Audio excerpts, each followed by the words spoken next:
Hello and welcome to my channel once again. तो आज हम लोग oxides of D block elements के बारे में बात करेंगे, ठीक है। तो oxides of D block elements, okay, oxides of D block elements. देखो, डी ब्लॉक एलिमेंट मैग्नीज भी हो सकता है, क्रोमियम भी हो सकता है, आयरन भी हो सकता है। जैसे एक एग्जांपल हम लोग लेते हैं आयरन।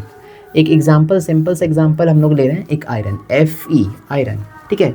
आयरन का जो ऑक्साइड्स होता है, आयरन का जो ऑक्साइड होता है वो रेडिश कलर का होता है। अगर मैं बोलूँ ये आयरन को अगर हम लोग नाइट्रिक एसिड के साथ कंबाइन करते हैं तो ये एक आयरन का लेयर बनाएगा, Fe2O3 का आयरन फेरिक ऑक्साइड का एक लेयर बनाएगा, ठीक है। अपने ही ऊपर आयरन मेटल, अगर आयरन मेटल को नाइट्रिक एसिड के कांटेक्ट में रखेंगे तो अपने ऊपर एक प्रोटेक्टिव लेयर बनाएगा, ठीक है। जैसे ये आयरन है, ये एक आयरन बार है, ठीक है। ये आयरन बार में हम लोग नाइट्रिक एसिड दे दिए ऊपर से, तो ये क्या होगा, ये एक अपने ऊपर एक प्रोटेक्टिव लेयर बनाएगा, ये प्रोटेक्टिव लेयर बनाएगा, ठीक है। ये प्रोटेक्टिव लेयर क्या करेगा, ये प्रोटेक्टिव लेयर क्या करेगा, ये जो अंदर का जो मेटल है इसे बचाएगा।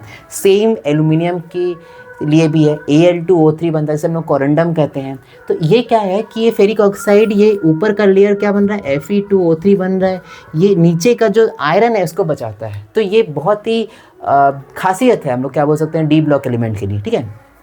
अब देखिए, आयरन का भी होता है, हम लोग मैग्नीज का भी ऑक्साइड पढ़ते हैं, MnO भी होता है, Mn2O3 भी होता है। तो देखो, ऑक्साइड्स बहुत सारे होते हैं, लेकिन कभी कभी पूछा जाता है कि इन ऑक्साइड्स में, अगर मैं ये बताऊं कि इन ऑक्साइड्स में कौन ज़्यादा एसिडिक है, तो याद रखना हमेशा इसका ऑक्सीडेशन नंबर हम लोग फाइंड आउट करेंगे। हम लोग डिस्कस कर चुके थे ऑक्सीडेशन नंबर डिस्कस कर लिए थे। यहाँ पर मैग्नीज का ऑक्सीडेशन स्टेट कितना होगा, +2। यहाँ पर मैग्नीज का ऑक्सीडेशन स्टेट कितना होगा, अगर आप सॉल्व करोगे तो कितना आएगा, देखते हैं, हम लोग सॉल्व कर देखते हैं। इक्वल टू लगाएंगे, 0 देंगे, मैग्नीज 2 है तो मैग्नीज का अज्यूम करेंगे 2x, 3 ऑक्सीजन है तो 3 2 जा 6 -6, तो 2x equal to 6, x equal to क्या आया 3। मतलब यहाँ पर मैग्नीज का ऑक्सीडेशन स्टेट कितना है, +3। अब यहाँ पर किसका ऑक्सीडेशन स्टेट ज़्यादा है, यहाँ पर ऑक्सीडेशन स्टेट Mn2O3 का ज़्यादा है। तो याद रखना, एसिडिक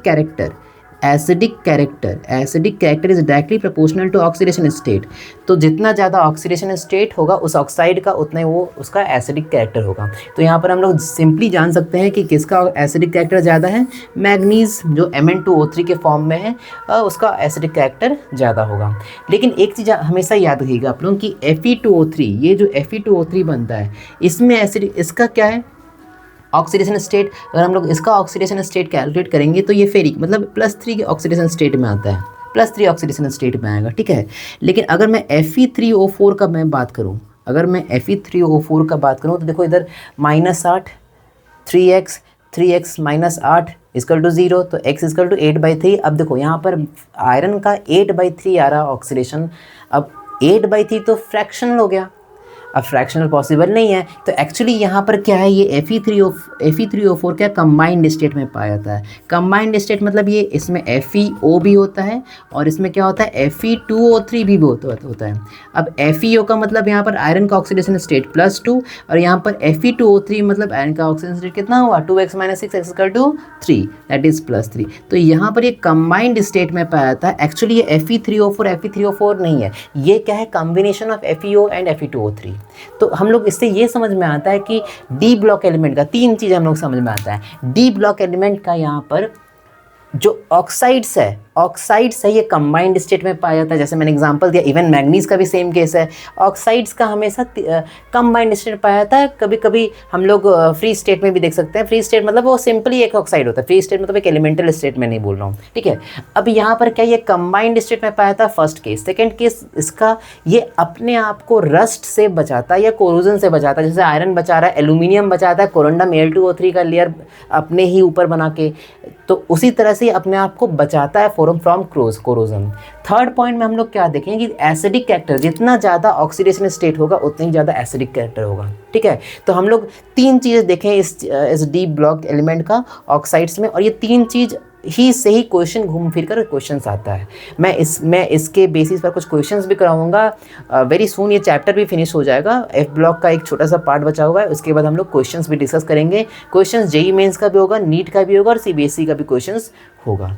तो आई होप आप लोगों को समझ में आया होगा, और कुछ प्रॉब्लम किसी भी तरह का कोई डाउट होगा आप कमेंट सेक्शन में कमेंट कीजिए, मैं कोशिश करूँगा कि उसको रिप्लाई देकर उसका प्रॉब्लम सॉल्व करने का। ठीक है, तो till then thank you very much and please like share and subscribe to my channel. Okay, thank you.